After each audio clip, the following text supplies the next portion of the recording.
నమస్తే, నేను మీ Eshwar. E6 news కి స్వాగతం. వార్తల్లోని ముఖ్య అంశాలు. సంగారెడ్డి జిల్లా కొండాపూర్ మండల్ గ్రామం గిర్మాపూర్ సర్పంచ్ అభ్యర్థిగా పోలీస్ మహేష్ కుమార్ పోటీ చేస్తున్నారు. అయితే తెలంగాణ రాష్ట్రంలో గ్రామ పంచాయతీ ఎన్నికలు రసవత్తంగా జరుగుతున్నాయి. అభ్యర్థులు పోటాపోటీగా ప్రచారాలు చేస్తూ ఓటర్లను తమ వైపుకు మళ్లించే ప్రయత్నం చేసుకుంటున్నారు. మీ వార్డులో సమస్యలను త్వరితగతిన పరిష్కరిస్తామని వాగ్దానాలు చేస్తున్నారు. ఈరోజు ప్రచారం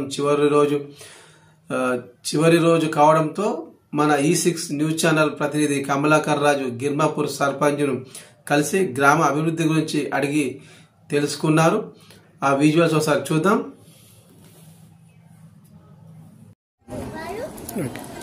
E6 ప్రేక్షకులకి నమస్కారం.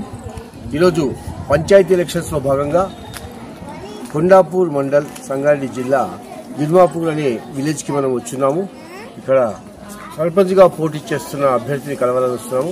ఒకసారి వారి మాటలతో వారి ఉద్దేశాన్ని, వారు చేయబోయే సేవల్ని, సర్పంచ్ గా గెలిస్తే వారు చేయబోయే సేవల్ని మనం అడిగి తెలుసుకున్నాం. సార్ నమస్కారం. నమస్కారం సార్. మీ పేరు చెప్పండి సార్.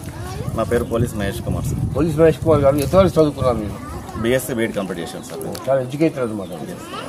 అయితే మీరు ఇప్పుడు ఎలక్షన్ నుంచి మొదటిసారా? ఇది మొదటిసారి. అయితే మీరు గెలిస్తే ఏం చేస్తారు? అభివృద్ధి ఏం చేయాలనుకున్నారు? గెలిస్తే ఏం చేస్తామని నేను ఒక మేనిఫెస్టో విడుదల చేశాను సార్.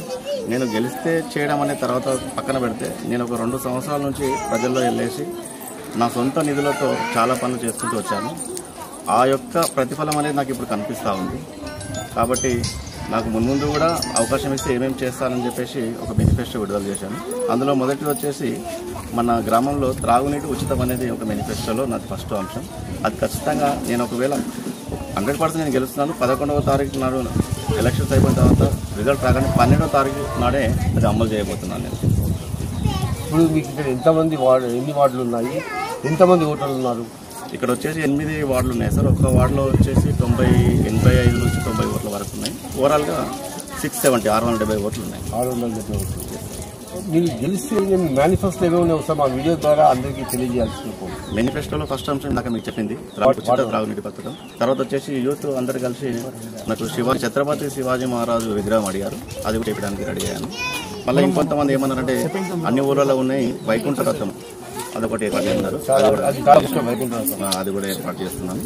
అందులో లాస్ట్ లో ఈ ప్రచారంలో భాగంగా ఒకరు అడిగిన విషయాన్ని కూడా నేను ఈ రోజు స్పందించి ఖచ్చితంగా అది కూడా చేస్తాను. అడిగిన విషయం ఏంటంటే, ఇక్కడ మన పెట్రోల్ పంప్ దగ్గర ప్లస్ ఇక్కడ ఎంట్రెన్స్ వచ్చేసి భారత్ పెట్రోలియం దగ్గర, అక్కడ ఎంట్రెన్స్ వచ్చేసి హాస్టల్, ఇక్కడ 2 దగ్గర మాకు కమాన్ కావాలి. మన ఊరు ఎవరికి ముఖద్వారం కావాలి. మన ఊరు దగ్గరకు వచ్చిన దాకా కనిపించట్లేదు అక్కడ అని చెప్పేసి చిన్నగా ఇన్ఫర్మేషన్ మనకి ఇవ్వడంతో ఈ సభాముఖంగా, ఈ పత్రికేయుల ముఖంగా నాకు కూడా ఒక అవకాశం వచ్చింది. నేను మేనిఫెస్టోలో 6 అంశాలు పెట్టాను. 7వ అంశంగా ఇది పరిగణలోకి తీసుకొని నేను గెలిచిన తర్వాత ఈ 5 ఏళ్ళలో 2 వైపులా కమాలు చేయడానికి నేను రెడీగా ఉన్నాను. ముఖద్వారాలు ఏర్పాటు చేయడానికి రెడీగా ఉన్నాను. ఇంకా ఏమేమి చేసి ఇప్పుడు గవర్నమెంట్ వచ్చే పథకాలు ఏవైతే ఉన్నాయో ఎంత మటుకు మీ వాళ్ళకి అందుతున్నాయి? దాని విషయంలో మీరు తీసుకున్న శ్రద్ధ ఏంటి?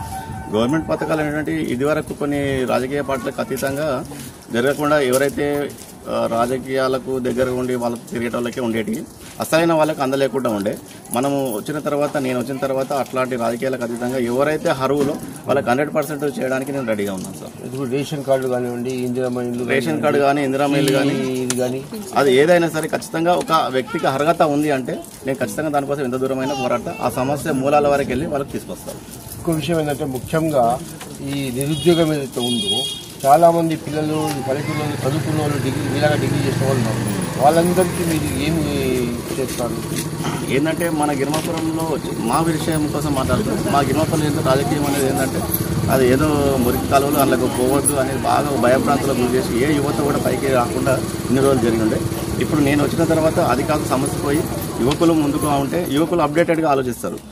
ఇప్పుడు వెనకటి మనుషులు వెనకటి మనం ఎక్కడ తప్పు పట్టము, వాళ్ళ అలాగా ఇప్పుడు అప్డేట్ అవుతున్నాం కాబట్టి మనం కూడా అప్డేట్ కావాలి. టెక్నాలజీ యూజ్ జనాలంతా కూడా ముందుకు వెళ్ళిపోతా ఉన్నారు.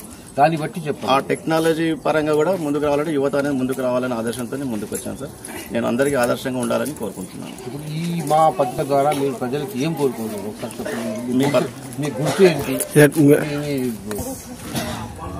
E6 ఛానల్ ద్వారా మీరు మీ ఓటర్లకి ఏం చెప్పదలుచుకున్నారు? ఒకటి మీ ద్వారా మీరు మేనిఫెస్టోని కూడా ఇప్పుడు చెప్పారు కదా, నెక్స్ట్ ప్రపోజల్ ఫ్యూచర్లో మీరు ఏం ఆర్డర్ చేస్తారో ఒకసారి చెప్పండి. మీ పత్రిక ద్వారా నేను చెప్పదలుచుకుంది ఏంటంటే ప్రతి విలేజ్లో కూడా ఈ విధంగా చైతన్యం వచ్చేసి యువత అనేది ముందుకు వచ్చేసి మన పెద్దవాళ్ళకు గౌరవం ఇచ్చుకుంటూ యువత ముందుకు వచ్చేసి వెళ్తే టెక్నాలజీ పరంగా మనం మన గ్రామాన్ని చాలా అభివృద్ధి పథకంలో నడిపిస్తామని అనుకుంటున్నాను. కాబట్టి యువత ముందుకు రావాలని ఈ సందర్భంగా చెప్తున్నాను. మీ బ్యాట్ పేపర్లో మీ నంబర్ ఎంత? మీ గుర్తు ఏంటి? నా గుర్తు వచ్చేసి బ్యాట్ 3వ నంబరు సీరియల్ నెంబర్ ప్రకారం